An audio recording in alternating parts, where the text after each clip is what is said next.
হারুন, তোর বউয়ের এত বড় সাহস আমার মুখের উপরে কথা বলে! আজ আমার শাশুড়ির বাপের বাড়ি থেকে তার দুই বোন এসেছেন। রান্না যেহেতু আমিই করি, তাই আম্মা ততটা খোঁজ নেন না। আর উনি জানেন মেহমান আসলে আমি বেশ খাতির যত্নই করি। এটা অবশ্য আমার মায়ের দেওয়া শিক্ষা। আসল কথায় আসি, দুপুরে যখন খাবার দিলাম টেবিলে, আম্মা হা করে তাকিয়ে থাকলেন। এরপর আমার দিকে তাকিয়ে চোখ দিয়ে আগুন ছুঁড়ে মারলেন। ভাগের মতো গর্জন করে বললেন, কি হলো রুমি? এগুলো কি রান্না করেছো? এ তো আমাদের প্রতিদিনের খাবার। মেহমান এসেছে দেখোনি? ভালো কিছু রান্না করলে কি তোমার বাপের বাড়ির সম্পদ কমে যেত? আমি স্বাভাবিকভাবেই বললাম, তা কেন হবে আম্মা? এই বাজার আমার শ্বশুর আব্বা আর জামাইয়ের টাকায় করা। আমার বাপের কমে যাবে কেন? তাছাড়া এগুলো খারাপ খাবার তো না। আর বোনের বাড়িতে যা দিয়েই খান, নিজের মানুষ, কিচ্ছু মনে করবেন না। আপনি না বললেন বউদের বাপের বাড়ির মানুষকে এত খাতির করার কি আছে? তো আমি ভাবলাম শুধু শুধু টাকা খরচের কি দরকার, নিজেদেরই তো মানুষ। আপনি যদি ভালো ভালো খাবার রান্না করলে রেগে যান। আম্মা মনে হলো পারলে ড্রাগন হয়ে আমার দিকে আগুন ছুড়ে মারেন। একজন খালা শাশুড়ি বললেন, তোমার মা বুঝি এসব শিখিয়ে দিয়েছে? আমি শান্তভাবেই বললাম, না খালা আম্মা, আমার মা তো বলেছে নিজে যা তা দিয়ে খেলেও মেহমানের কদর করতে। কিন্তু এ বাড়িতে বিষয়টা ভিন্ন। বউদের বাপের বাড়ির মানুষদের সম্মান নাই। মেয়ের বাড়িতে শুধু ব্যাগ ভরে আনবেন, তাদের কোনো সম্মান থাকবে না। সেদিন আমার মা ভাই এসে এসব দিয়েই খেয়ে গেছে।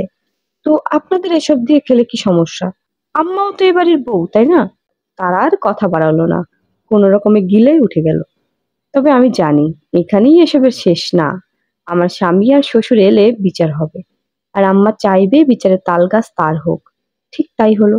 আম্মা রাতে খাবার টেবিলে ঝড় তুললেন। হারুন, তোর বউয়ের এত বড় সাহস আমার মুখের উপরে কথা বলে! আজ তোর বড় খালা আর ছোট খালা এসেছিল, তোর বউ আমার নাক কাটলো। মেহমানদের জন্য ভালো কিছু রান্না তো করেই নেই, আমরা যা খাই তাই দিয়েই খাওয়ালো। আমরা কি ফকির? হারুন মায়ের দিকে না তাকিয়েই খেতে খেতে বলল, দেখো মা, তোমরা বউ শাশুড়ি যা ইচ্ছে করো, তোমাদের বিষয়ে আমি নেই। আমি বলির পাঠা হতে চাই না। তুমি সেদিন বললে তোমাদের বিষয়ে নাক না গলাতে, বাড়ির মহিলাদের বিষয়ে কথা না বলতে। আমি এসবের কিছুই জানতে চাই না। সারাদিন পর বাসায় এলে তোমরা কেউ কারো নামে আমার কাছে কিছুই বলবে না। যা পারো নিজেরাই করো। ছেলের কাছে যখন ডাল গললো না, আম্মা তখন শ্বশুর আব্বার কাছে বিচার দিলেন। কি গো, তুমি যে কিছু বলছো না তোমার আদরের ছেলের বউকে? আব্বা হেসে হেসে বললেন, হ্যাঁ, আমি ওকে এখন আর কিছুই বলি না। সেদিন তুমি বললে আমি নাকি আশকারা দিয়ে মাথায় তুলেছি। আমি যেন কিছু না বলি আর রুমিকে। এখন তুমিই বলো, যাকে ভালোবাসার অধিকার নাই তাকে শাসন করি কিভাবে? তুমিই দেখো কি করা যায়। তোমার ছেলের বউ, সব অধিকার এখন তোমার। তুমি যাই শিক্ষা দেবে ও তাই করবে। এখন তুমিই ওর মা, ওর ভালো মন্দ সবকিছুর জন্য মানুষ তোমাকেই বলবে। তাই তুমি নিজের ভালোটুকু ওকে শিখিয়ে দাও, আর ভুল সংশোধন করে দিও। তুমি সারা জীবন এ বাড়ির বউ হয়ে থাকবে। এ বাড়ির সম্মান এখন ওর হাতে। আর কি বলবো? বাহ, তুমিও তো ঘুরিয়ে পেঁচিয়ে আমাকেই জ্ঞান দিলে। ভালো কথা, এসব আমার মনে থাকবে। আমি আর কোনো কথাই বললাম না, কারণ আব্বা আর হারুন উত্তর দিয়ে দিল। আমি মাথা নিচু করে শুনলাম। রাতে আব্বা আমাকে বারান্দায় ডেকে বললেন, আমি জানি তুমি এমনি এমনি এসব করোনি। সেদিন তুমি খুব কষ্ট পেয়েছো। তোমার বাবার বাড়ির মানুষের সম্মান করা আমাদের দায়িত্ব। সব দোষ তোমার শাশুড়ির মা। আমার মা যতদিন বেঁচে ছিলেন উনিও এইসবই করে গেছেন। ছেলের বউদের এভাবেই কঠোরভাবে পরিচালনা করতেন। তোমার শাশুড়ি ওইসব কষ্ট ভুলেনি। সেই রাগ কষ্ট তোমার উপর পড়ছে। সারা জীবন একসাথে থাকবে তোমরা, তাই এসব ঠিক না। আমি তোমার মাকে বুঝিয়ে বলবো। আমি আব্বার কাছে ক্ষমা চাইলাম। আমি এসব করতে চাইনি আব্বা, কিন্তু এসব দূর হোক বাড়ি থেকে, এটা চাই। আমাদের সম্পর্ক সারা জীবনের। আমার বাবা মা ভাই বোন এখানে এসে যেন সম্মান পায়। তারা আমাকে দেখে যেন শান্তি পায়। এটাই চাই। আমি চাই না তারা আমার কথা চিন্তা করে কেউ কষ্ট পাক। আমি আম্মার কাছে ক্ষমা চাইবো। না থাক, এখন আর কিছু বলো না। কয়দিন পরে আম্মা তার ছোট মেয়ে হেনার বাড়িতে বেড়াতে গেলেন। সেখানে গেলে ব্যাগ ভরে কত কিছু নিয়ে যান, যাতে মেয়ের সম্মান বাড়ে।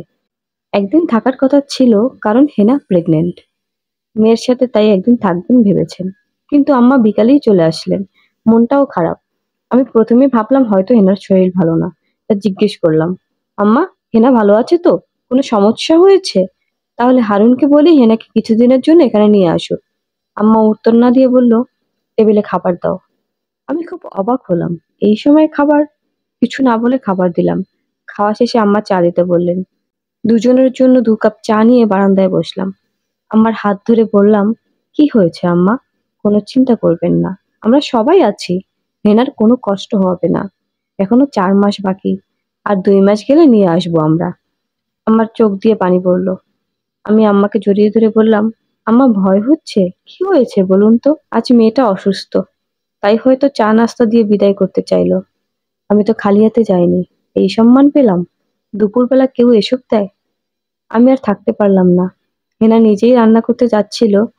আমার যাওয়া দেখে হেনার শাশুড়ি নাস্তা দিয়ে পাশে তার মেয়ের বাসায় চলে গেল। আমার কি কোনো আত্মসম্মান বোধ নেই? হেনার কষ্ট হবে ভেবে চলে আসলাম। তুমিও সেদিন কষ্ট পেয়েছো বৌমা। আমার অমন করা ঠিক হয়নি। কি করব বলো? জীবনে এত তিক্ত অভিজ্ঞতা আছে, যা বলে শেষ হবে না। আগামী শুক্রবার তোমার বাপের বাড়ির সবাইকে আসতে বলবো। আমি নিজের হাতে রান্না করব। আমি আম্মার হাত ধরে বললাম, আপনি বুঝতে পেরেছেন, এটাই অনেক। আর কিছু লাগবে না। বেশি বোঝো না। আমি একটু নরম হলেও আমিই তোমার শাশুড়ি। আমার কথাই কথা। আমার শাশুড়ি হতে এসো না। তাহলে আমিও আপনার ছেলের বউ। সেই দিন খালাদেরও আসতে বলবো।